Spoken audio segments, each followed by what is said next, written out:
नमस्कार विद्यार्थी मित्रांनो, माझं नाव सुहास. स्वागत आहे तुमचं परत एकदा मराठी एज्युकेशनल युट्यूब चॅनलमध्ये, ज्याचं नाव आहे मराठी स्टडी. जसं की तुम्हाला माहित आहे, या ठिकाणी आपण झिरो टू हिरो या नावाची बॅच सुरू केली आहे. या बॅचचा उद्देश काय? जो कोणी विद्यार्थी गव्हर्नमेंट एक्झामची तयारी करत असेल किंवा जो कोणी विद्यार्थी गव्हर्नमेंटची तयारी ऑलरेडी करत आहे किंवा आतापासून करायचा विचार चालू आहे, बरोबर, त्यामध्ये मॅथ म्हणजेच गणित हा विषय कंपल्सरी जवळपास सगळ्या कॉम्पिटेटिव्ह एक्झामला मॅथ आहे. क्लिअर? यामध्ये आपण काय केलं आहे, झिरो टू हिरो म्हणजेच ज्यांना मॅथ काहीच येत नाही किंवा ज्यांची मॅथची तयारी आहे पण बेसिक कन्सेप्टच माहिती नाहीये, ठीक आहे, अशा विद्यार्थ्यांसाठी ही बॅच खूप उपयुक्त असेल. याच्या अंतर्गत आपण गुणोत्तर व प्रमाण या बेसिक चॅप्टर पासून हळूहळू अंकगणित या पोर्शन आपण कम्प्लीट करणार आहोत. आपला हा आजचा चॅप्टर आहे 9वा चॅप्टर, म्हणजेच 9वा क्लास आहे. याच्या अगोदर 8 क्लास झाले आहेत. 8 क्लास कशावरती झाले आहेत? 8 क्लास हे गुणोत्तर व प्रमाण म्हणजेच रेशो आणि प्रोपोर्शन याच्यावरतीच 8 चॅप्टर झाले आहेत, म्हणजेच 8 क्लास झाले आहेत. त्याच्यामध्ये आपण काय शिकलं? 8 क्लासमध्ये आपण हे शिकलं की नेमकं रेशो आणि प्रोपोर्शन म्हणजे काय असतं, त्याचे कशा प्रकारे क्वेश्चन विचारले जातात, प्रिव्हियस इयर मध्ये क्वेश्चन कशा पद्धतीचे आलेले आहेत, बरोबर, याचे एकदम सोप्यातली सोपी ट्रिक काय, हे क्वेश्चन कमीत कमी वेळेमध्ये कसे सॉल्व्ह करायचे, या पद्धतीची सर्व प्रकारचे गणिताचे प्रॉब्लेम किंवा एक्झाम्पल आपण डिरेक्टली बोर्डवरती सॉल्व्ह केलेले आहे. क्लिअर? आजचा आपला पार्ट आहे 9वा. याच्या अगोदर 8 पार्ट झालेले आहेत. जर मागचे 8 पार्ट पाहायची इच्छा असेल किंवा जर कोणाला बघावयाचे असतील तर व्हिडिओच्या डिस्क्रिप्शन बॉक्समध्ये 8ही चॅप्टरची लिस्ट दिलेली आहे, म्हणजेच लिंक दिलेली आहे. त्या लिंकला तुम्ही क्लिक करा आणि मागचे 8 पार्ट पाहून घ्या. मी तुम्हाला आवर्जून सांगेन की सुरुवातीचा क्लास नंबर 1 आणि क्लास नंबर 2 हे 2 क्लास तुम्ही आवर्जून पहा, जेणेकरून तुम्हाला बेसिक फंडा लक्षात येईल की नेमकं रेशो आणि प्रोपोर्शन काय असतं आणि याच्यावरती कशा प्रकारचे क्वेश्चन विचारले जातात. क्लिअर? तर बोलूया आजच्या आपल्या पहिल्या क्वेश्चनकडे. हा इंग्लिशमध्ये आहे, पण मराठी ज्यांना येतं किंवा ज्यांना इंग्लिशमध्ये थोडासा वाचण्याचा प्रॉब्लेम येतो त्यांनी बिलकुल घाबरून जायची गरज नाही. प्रत्येक क्वेश्चन, प्रत्येक शब्द, प्रत्येक सेंटेन्स हे तुम्हाला मी मराठीमध्ये कन्व्हर्जन करून देईल. क्लिअर? चला, क्वेश्चन मध्ये काय सांगितलं मित्रांनो, the ratio of two number is 5-6. If 6 is added to both number then the ratio become 7-8. Then find that number. Simple दिले. काय दिले? 2 संख्या दिल्या, N1 आणि N2 आपण गणित करू. पहा, काही विद्यार्थ्यांना हे समजलं होतं, लक्ष देऊन ऐका. 2 संख्यांचा रेशो दिलाय. किती दिलाय? 5-6 दिलाय. किती दिलाय मित्रांनो? 5-6 दिलाय. काही अडचण? जर 6 जर त्या संख्यामध्ये ऍड केला तर नवीन रेशो जो काय बनतो तो 7-8 बनतो. क्लिअर? नवीन रेशो किती बनतोय? 7-8 बनतोय. किती ऍड केल्यानंतर? 6 ऍड केल्यानंतर. पण वास्तविक किती ऍड केलेले आहेत? 2 ऍड केले, पण डिफरन्स किती येतो यांचा? 2 येतो. पण क्वेश्चन मध्ये किती दिलाय? 6. म्हणजेच हा 2 कशाच्या बरोबर असेल? 6च्या बरोबर असेल. कोणाला काय अडचण? म्हणजेच 2 जर 6च्या बरोबर असेल तर एका युनिटची व्हॅल्यू किती येते? 6/2. किती येते? 3. आता हे आलेली 3ची संख्या कशामध्ये पुट करायची? 7-8 मध्ये पुट करायची का? नाही, नवीन रेशो विचारलाय, म्हणजेच फाइंड दॅट नंबर विचारलाय. मग कशात पुट करायला पाहिजे? 5 आणि 6 मध्ये. तर N1 किती येतं मित्रांनो? N1 किती आहे? 5. आणि एका युनिटची व्हॅल्यू किती? 3. म्हणजे पहिली संख्या किती आली? 15. आणि N2 किती? 6 आहे N2. आणि आपल्या एका युनिटची व्हॅल्यू किती? 3. 6-18. कोणाला काय अडचण? याच्यामध्ये 2 प्रकारचे क्वेश्चन विचारले जाऊ शकतात. एक तर इफ 6 इज ऍडेड, पुन्हा काय विचारू शकता? इफ 6 इज सबस्ट्रॅक्टेड, म्हणजेच काय? जर 6 वजा केले असताना आलेला नवीन रेशो आणि 6 ऍड केलेला आले असताना आलेला नवीन रेशो. 2 पद्धतीचे गणित झाले. तिसऱ्या पद्धतीचं गणित काय विचारलं जाऊ शकतं? हे 2 नंबर फाइंड करायला सांगतात, त्यात काय वाट नाही. त्यातला छोटी संख्या कोणती, मोठी संख्या कोणती? क्लिअर? चला, आलं लक्षात हा क्वेश्चन. आता कालच्या मुलांना काहीतरी प्रॉब्लेम होता, आला. काय केलं आपण? रेशो घेतला, किती ऍड केले, पण वास्तविक किती ऍड केले असताना? 2 असताना. त्या 2ची व्हॅल्यू 6च्या बरोबर एका युनिटची व्हॅल्यू केली 3. ती 3 पुट केली N1 आणि N2 मध्ये. तयारचं? वळूया पुढच्या क्वेश्चनकडे. क्वेश्चन सोपा आहे. क्वेश्चनची भाषा समजून घ्या अगोदर, आपोआप तुम्हाला क्वेश्चन लक्षात येईल. जसा क्वेश्चन वाचता तुम्ही तसा राईट डाऊन करायला सुरुवात करायची. द रेशो ऑफ 3 नंबर, 3 संख्यांचा रेशो दिलाय. लगेच घ्या लिहून N1, N2 आणि N3. पहा मित्रांनो, मी तुम्हाला अगदी आपल्या मायबोली भाषेत समजवायचा ट्राय करत आहे. ठीक आहे. आपल्या बॅचचं नावच आपण 0 to हिरो दिले. मी तुम्हाला अगदी बेसिक पासून शिकवतोय, बरोबर का नाही? प्रत्येक टाईपचं मला गणित घेता आलं असतं, परंतु प्रत्येक टाईपच्या गणिताची मी परत त्यासारख्या गणिताची प्रॅक्टिस करून घेत आहोत, जेणेकरून तुमच्या डोळ्याखालून पण एकदा जाईल. आणि जर कोणी विद्यार्थी नोट डाऊन करत असेल तर एका टाईपचे आपण 2-2, 3-3, 4-4 गणित directly on the board solve करून घेत आहोत. क्लिअर? 3 संख्याचा रेशो दिलाय, किती दिलाय? 3:2:1 दिलाय. किती दिलाय? 3:2:1 दिलाय. पुढे काय म्हटलंय? And there sum is 546. Sum विचारलाय, सम दिलाय. त्यांची बेरीज किती दिली? 546 दिलाय. Then find that 3 number. यांची बेरीज किती दिली? 546 दिली. आणि ह्या 3 संख्या फाइंड करायला सांगितल्या. कोणत्या? N1, N2 आणि N3. पहा मित्रांनो, यांची बेरीज किती येते कोणी सांगू शकेल? 3 + 2 + 1 5. पण क्वेश्चन मध्ये दिली किती? 546. पण किती आली बेरीज? 3 2 5 आणि 1 6. मग 546 बरोबर आहे का? नाही. म्हणजे ही बेरीज किती आली? 6. 6 कशाच्या बरोबर झालं? 546च्या बरोबर झालं. मग एका युनिटची व्हॅल्यू किती आली? 546/6. 6 1 6, 6 9 54 आणि पुढचा 1 6 1 6. किती आली व्हॅल्यू एका युनिटची? 91 व्हॅल्यू आली. ही 91 व्हॅल्यू कशामध्ये पुट करायची? N1, N2 आणि N3 मध्ये. क्लिअर? कोणाला काही अडचण? इथे लिहून घेतो मी. N1, N2 आणि N3. N1 किती दिलाय? 3 2 1. N1 किती दिलाय? 3 2 1. N2 2, N3 1. 3 गुणिले 91. किती आली व्हॅल्यू पहिल्याची? 3 1 3, 3 9 27. दुसऱ्याची किती आली? गुणिले 91. 2 1 2, 9 2 18. आणि N3 ची किती आली? 1 गुणिले 91. काय अडचण? 3 संख्या दिल्या, 3 संख्याचा रेशो दिला, 3:2:1. त्यांची बेरीज दिली 546 आणि तेव्हा त्या 3 संख्या फाइंड करायला सांगितल्या.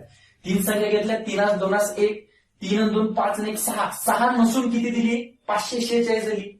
546 दिली. 6 नसून 546 दिली. मग एका युनिटची व्हॅल्यू किती? 91. 91 व्हॅल्यू कशात पुट केली? N1, N2 आणि N3 मध्ये पुट केल्यानंतर ह्या 3 व्हॅल्यू आल्या. 273, 182, 91.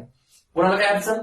जर व्हिडिओ आणि कंटेंट जर आवडत असेल तर जरूर तुम्ही लाईक करा. तुमच्या लाईक करण्यामुळे आम्हाला अजून प्रोत्साहन मिळते की अजून किती प्रकारचे, किती जीव टाकून व्हिडिओ बनवावे. ठीक आहे? चला वळूया पुढच्या क्वेश्चनकडे. A is equal to 2B divided by 3, B is equal to 2C divided by 3 and C is equal to 2D divided by 3. Then find the ratio of A, B आणि D. क्वेश्चन वाचताना एकदम काळजीपूर्वक वाचायचा. या ठिकाणी आपण flow मध्ये काय वाचतो? रेशो ऑफ एबीसी, बरोबर आहे, आणि एबीसी ची व्हॅल्यू काढून निघतो. परंतु क्वेश्चन मध्ये काय विचारलंय? एबीसी विचारलंय का नाही? ए, बी आणि डी विचारलाय. क्लिअर? सर अगदी सोपा क्वेश्चन आहे. काय विचारलंय? A is equal to 2B divide by 3. A is equal to 2B divide by 3. याचा सिम्पलेस्ट फॉर्म मी तुम्हाला कसा सांगितलं होता? काय येतो रेशो? ए आणि बी चा रेशो काय येतो? ए आणि बी चा रेशो काय येतो मित्रांनो? 2:3 येतो. कोणाला काय अडचण? पुढे काय दिलंय? बी बरोबर काय दिलंय? 2C divide by 3. बी बरोबर काय दिलंय? 2C divided by 3. मग याचं काय येणार? बी आणि सी चा रेशो काय येणार? 2:3 येणार. कोणाला काय अडचण? आणि सी ची व्हॅल्यू काय दिली? सी ची व्हॅल्यू दिली मित्रांनो 2D divide by 3. 2D divide by 3. मग सीडी ची रेशो किती येणार? 2:3. शॉर्टकट मी तुम्हाला ट्रिक पहिल्याच व्हिडिओमध्ये सांगितली, म्हणूनच मी तुम्हाला म्हटलं होतं की क्लास नंबर जो पहिला, दुसरा किंवा तिसरा जो क्लास आहे तो क्लास तुम्ही आवर्जून पहा. त्यामध्ये तुम्हाला अगदी डिरेक्ट ट्रिकनं कसं आन्सर काढायचं, कमीत कमी वेळेमध्ये जास्तीत जास्त क्वेश्चन कसं सॉल्व्ह करता येईल हे मी तुम्हाला ट्रिक सांगितली आहे. क्लिअर? चला, काय ट्रिक सांगितली होती आपल्याला आणि काय फाइंड करायला सांगितले? ए, बी आणि डी. तर आपण सॉल्व्ह करून घेऊया. कसा सॉल्व्ह करायचा? 2 ला 2 ला आणि 2 ला 2 ला. किती? 2 2 4, 4 2 6. अगोदर आपण काय करू? ए, बी, सी आणि डी चा रेशो काढून घेऊया. काय येतो? 2 2 4, 4 2 8. त्यानंतर 3 2 6 आणि 6 2 12. त्यानंतर 3 3 9, 9 2 18 आणि 3 3 9, 9 3 27. हे बरोबर आहे की नाही हे कसं ओळखायचं? याला परत भाग जातो का हे बघायचं. यानं 8 न भाग जातं, 8 3 27 जाते, पण 12 आणि 18 बाजूला राहतं.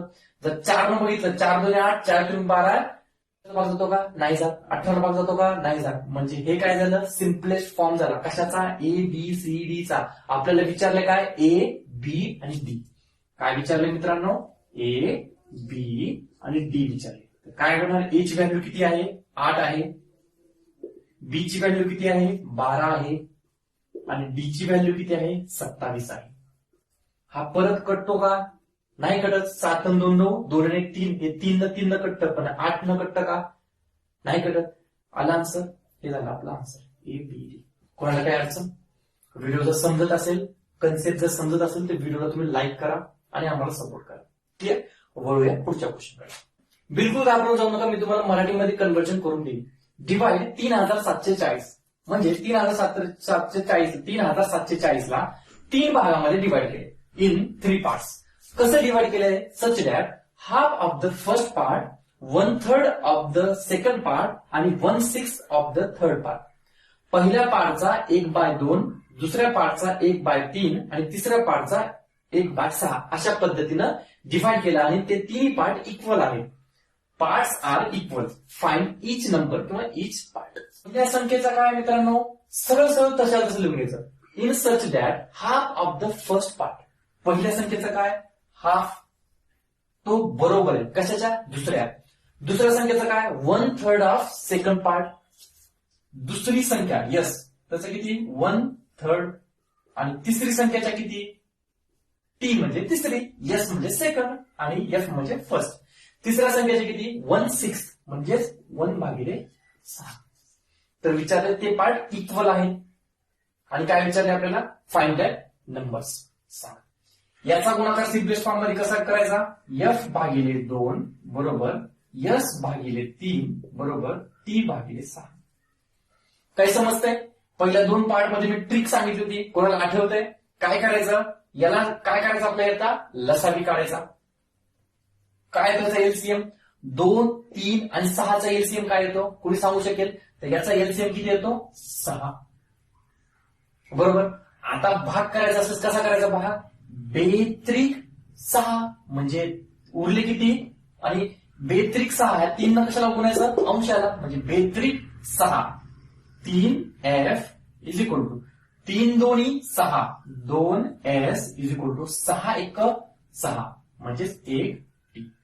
कोणाला काय अडचण, या ठिकाणी रेशो कशा काढायला सांगितलं, तर मी तुम्हाला ट्रिक सांगितली होती, आठवलं काय काढायचं, मग आता एफ एस आणि टी चा रेशो काढायला सांगितलं. एफ एस आणि टी चा रेशो काढायला सांगितलंय.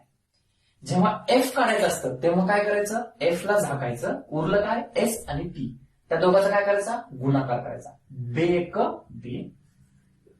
जेव्हा एस काढायचं असतं तेव्हा एस ला झाकायचं, उरलं काय एफ आणि टी, त्या दोघांचा गुणाकार 3 3 गुणिले 1 3 1 3. आणि जेव्हा टी काढायचं असतं तेव्हा टी ला झाकायचं, उरलं काय एफ आणि एस, 3 2 6. हे काय आलं, 3 2 3 6. हा काय आला एफ एस आणि टी चा रेशो आला. कोणाला काय अडचण, इथपर्यंत कोणाला काय अडचण. आता या ठिकाणी काय विचारले, हे 3 पार्ट आपण इक्वल केले, हा 3 पार्टचा रेशो निघालाय बरोबर.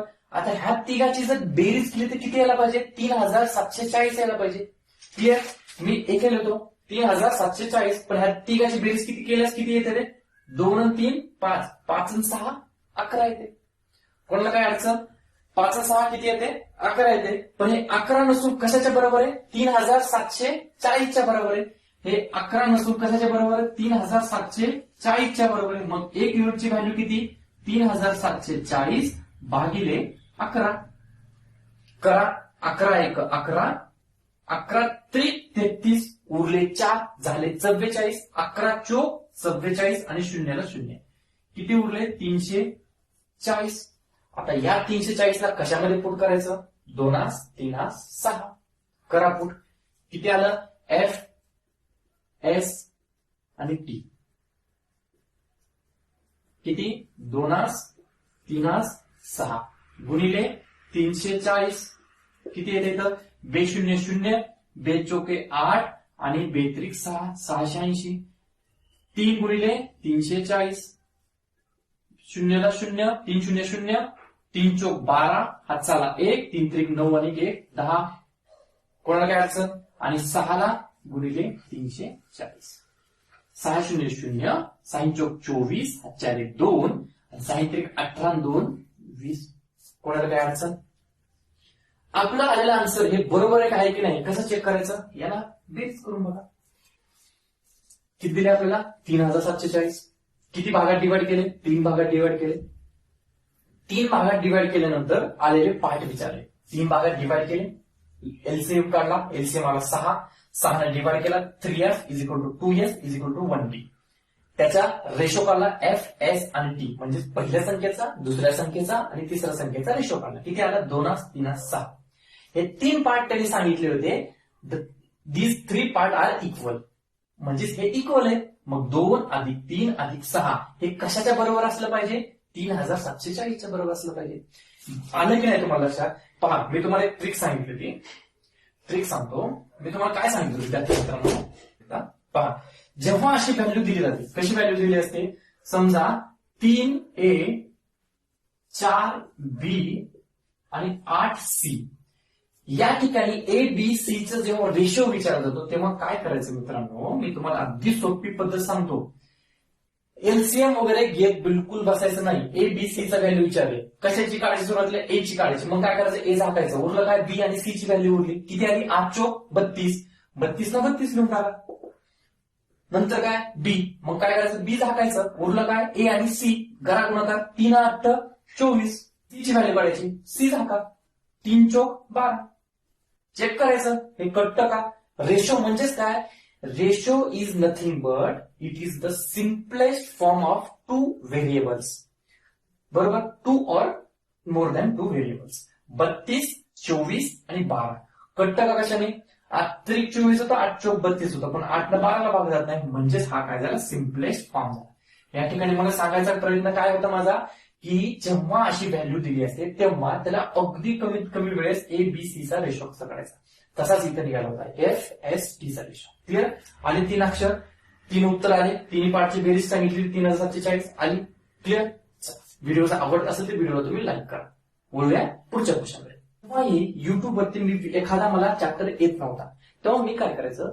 समजा मला रेशो आणि प्रोपोर्शन येत नाही तर मी काय करायचं? रेशो आणि प्रोपोर्शन कन्सेप्ट किंवा रेशो आणि प्रोपोर्शन ट्रिक्स किंवा रेशो आणि प्रोपोर्शन क्लास असं सर्च करायचा.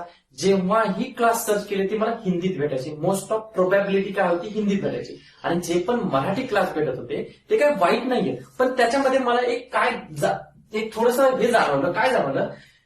समजा रेशो आणि प्रोपोर्शन, गुणोत्तर आणि प्रमाण याचेच त्यांनी समजा 2-3 लेक्चर घेतले. 2-3 लेक्चरमध्ये जो कोणी विद्यार्थी किंवा जे कोणी सर असतील ते काय करायचे की बाबा रेशो आणि प्रोपोर्शन मध्ये समजा 15 टाईपचे गणित येतात.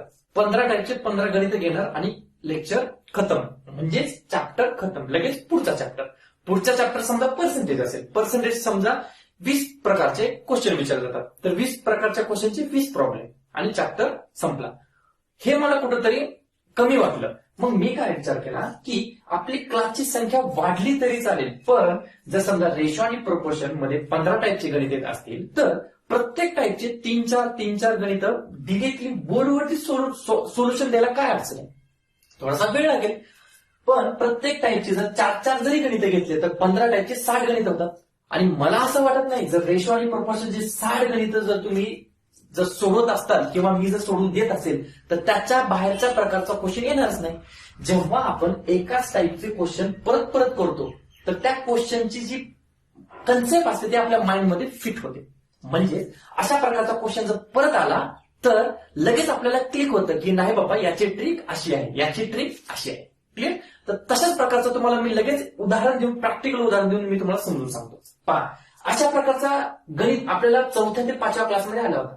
काय म्हणले? The ratio of mark obtain by student in 3 subject. एका विद्यार्थ्याचे 3 सब्जेक्टमध्ये जे काही मार्क्स आहेत त्याचा रेशो दिलाय. किती दिलाय? 1, 2, 3 हा रेशो दिलाय. द स्कूल डिसाइडेड टू अलो ग्रेस मार्क. स्कूलनं काय केलं की बाबा काही अडचणीमुळे त्याच्यामध्ये मार्क्सचे ग्रेड दिले, ग्रेस मार्क वाढवून दिले. किती टक्क्याने दिले? 5% दिले. For each subject find the student marks new ratio.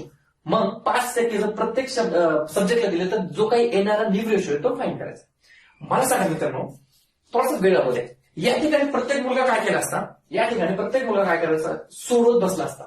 पण मी तुम्हाला 4थ्या ते 5व्या क्लासमध्ये मी सांगितलं होतं काय दिले मित्रांनो, तुम्ही ऑब्झर्व करा. तीन सब्जेक्टचा रेशो दिलाय, मान्य. परंतु तिन्ही सब्जेक्टमध्ये कितीची वाढ झाली? 5% वाढ झाली. इथंच आन्सर झालं ना. काही चेंज झाला का? नाही ना झाला. जर प्रत्येक सब्जेक्टमध्ये रिस्पेक्टिव्हली इच सब्जेक्टला जर सेपरेट जर 5%, 10%, 15% अशी जर वाढ दिली असती तर रेशो चेंज झाला असता. पण मग मला सांगा, ह्या जर सेम सब्जेक्टमध्ये तिन्ही सब्जेक्टला 5% ग्रेस दिलाय, तर मग तिन्ही सब्जेक्टचा जो काही दिलेला रेशो असतो तो सेमच राहणार ना. मग हे ग्रेस मार्क हे 5% वाढू द्या, 15% वाढू द्या किंवा 50% वाढू द्या, रेशो तर सेमच राहणार ना. बरोबर का नाही? जर समजा त्यांनी जर असं म्हटले असते, पहिल्या सब्जेक्टमध्ये 5% वाढवले, दुसऱ्या सब्जेक्टमध्ये 10% वाढवले, तिसऱ्या सब्जेक्टमध्ये 25% वाढवले, तर रेशो चेंज होणार. बरोबर. तर मग 5%, तर याचा आन्सर काय असणार? No change. म्हणजेच काय? जो रेशो दिलेला तेच आन्सर. 1:2:3 म्हणजे 1:2:3 हेच आन्सर असतात. जर वाटत असेल तर आपण सॉल्व्ह करून बघूया. किती सब्जेक्ट दिलेत? एक सब्जेक्ट दिलाय, म्हणतात आपण नंबर 1, नंबर 2 आणि नंबर 3 असे सब्जेक्ट देऊया. काही अडचण? 1:2:3 दिलाय, 1:2:3 दिलाय. प्रत्येक सब्जेक्टमध्ये ग्रेस मार्क किती दिलेत? 5%ची वाढ आहे. बरोबर. करा 5%ची वाढ. 1 गुणिले 105. काय अडचण? 2 गुणिले 105. 5%ची वाढ आहे ना. जर 10%ची वाढ असली असती तर गुणिले 110 केलं असतं. 15%ची वाढ असली म्हणजे काय? गुणिले 115 केलं असतं. कोणा समजतं ना मी काय म्हणतोय? ठीक आहे. आणि तिसरा सब्जेक्ट किती वाढलाय? 105 वाढलाय, म्हणजे 5% ग्रेस दिलाय. करा जातात 105 1 105. 105 दुनी करा, 5 दुनी 10, हात चला 1, बे 0 0, 1 1, बे 1 बे, आणि 5 3 15, हात चला 1, 3 0 0, 1 1, 3 1 3. काटतंय का पहा? काटतंय. 5 दुनी 10, 5 1 5, 5 चोक 20, 1 उरला, 5 दुनी 10 झाला, आणि 5 सख 30, 1 उरला, 5 3 15 झाला. हा रेशो आला का? मी तुम्हाला पहिल्या लेक्चरमध्ये काय सांगितलं होतं? रेशो केव्हा मानायचा? जेव्हा त्याला सिम्पलेस्ट फॉर्म मध्ये कन्वर्ट केला जातं. याला कन्वर्ट करता येतं का परत? येतं, ऑब्व्हियसली येतं. 21 1 21, 21 2 42, 21 3 63. त्याला रेशो मित्रांनो 1:2:3. विद्यार्थी काय केले असते की सॉल्व्ह करत बसले असते.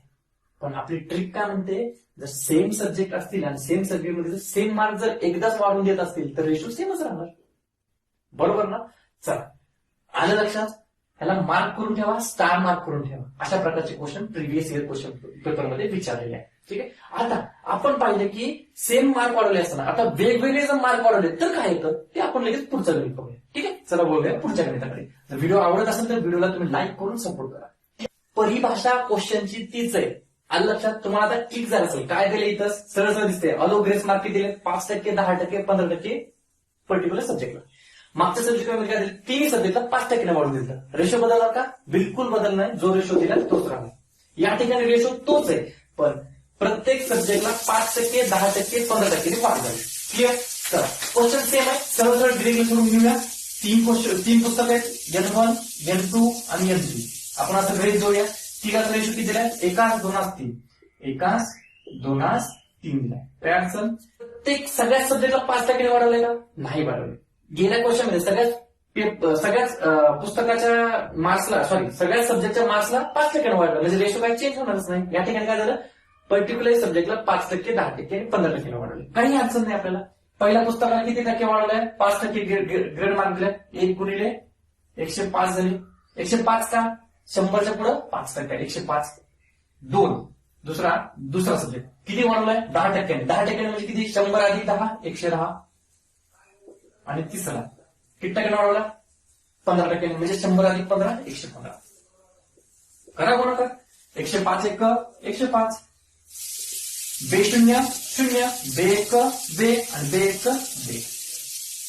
क्लिअर? बे 0 0, बे 1 बे, आणि बे 1 बे. 220. आणि ते किती आलं? 5 3 15, हाताला 1, 3 1 3, 3 1 4, आणि 3 1 3. करा सिम्पलेस्ट फॉर्म मध्ये कन्वर्ट. कशाने भाग जातो? 5 ला भाग जातो का? पाहूया. 5 2 10, 5 1 5, 5 चोक 20, उरले 2, 5 चोक 20, आणि 5 सख 30, उरले 4, 5 9 45. कोणाला काय अडचण? 5 सख 30, उरले 4, 5 9 45. परत जातो का? 2 1 3, म्हणजे 3 जातो. 6 6, 12 3 15, म्हणजे 3 जातो. पण 44 3 जातो का? नाही जात. म्हणजेच हा काय झाला simplest form of the ratio. पहिला रेशो काय दिला 1:2:3. जर ग्रेस मार्क हे जर सेम पर्सेंटेजने जर वाढले असेल तर रेशो सेम असला असता, आलेला न्यू रेशो पण सेम असला असता. परंतु जे काही मार्क्स दिले ते 5%, 10% आणि 15% असे वेगवेगळे सब्जेक्टला वाढून दिले, त्यामुळे रेशो आपला हा चेंज झाला. 21, 44, 69. काय अडचण आलं लक्षात? कसा वाटला कन्सेप्ट? बरोबर नाही? हेच आपल्याला शिकायचं आहे. हळूहळू हळूहळू आपण ऍडव्हान्स पद्धतीकडे सुद्धा जाऊ. ठीक आहे. तर आजचा व्हिडिओ पाहिल्याबद्दल तुम्हाला मनापासून धन्यवाद. जर इथपर्यंत कोणी जर व्हिडिओ पाहिला असेल तर व्हिडिओला न लाईक करता जाऊ नका. तुमच्या लाईक्स आणि कमेंट्समुळे आम्हाला एकही रुपया भेटणार नाही, परंतु जेव्हा तुमचे छान छान कमेंट्स वाचतो आम्ही, तेव्हा आम्हाला एक स्फूर्ती भेटते की आपण जे करतोय त्याचं काहीतरी चीज आहे. ठीक आहे. तर जे काही होतकरू विद्यार्थी त्यांच्यापर्यंत हा व्हिडिओ शेअर करा. आपण व्यवस्थित एकदम ह्या लॉकडाऊन मध्ये आहोत, एकदम म्हणूनच मी एकदम हळूहळू आणि सावकाशरित्या आपण पुढे जाणार आहोत. मी अशी आशा बाळगतो तुम्ही सर्वजण घरी आहात, तुम्ही स्वतःची आणि स्वतःच्या कुटुंबाची सुद्धा काळजी घेत आहात. ठीक आहे. आणि दिवसभर 24 आवर्स आहेत आपल्याकडे. ठीक आहे. एखादा दुसरा तास जर आपल्या बेसिक कन्सेप्ट जर बिल्डअप व्हायला दिला तर काय अडचण आहे. क्लिअर? तर व्हिडिओ आवडला असेल तर व्हिडिओला लाईक करा. चॅनलला जर तुम्ही पहिल्यांदा व्हिजिट दिली असेल तर चॅनलला जरूर सबस्क्राईब करा. आणि जे काही होतकरू किंवा जे काही गरजवंत विद्यार्थी आहेत जे क्लासेस लावू शकत नाहीत ऑफलाईन, त्यांच्यासाठी हा सेशन किंवा ही सिरीज खूप उपयुक्त ठरणार आहे. क्लिअर? तर व्हिडिओ आवडला तर लाईक करा. चॅनलवर नवीन आला असेल तर चॅनलला सबस्क्राईब करा. भेटूया पुढच्या पार्टमध्ये. धन्यवाद.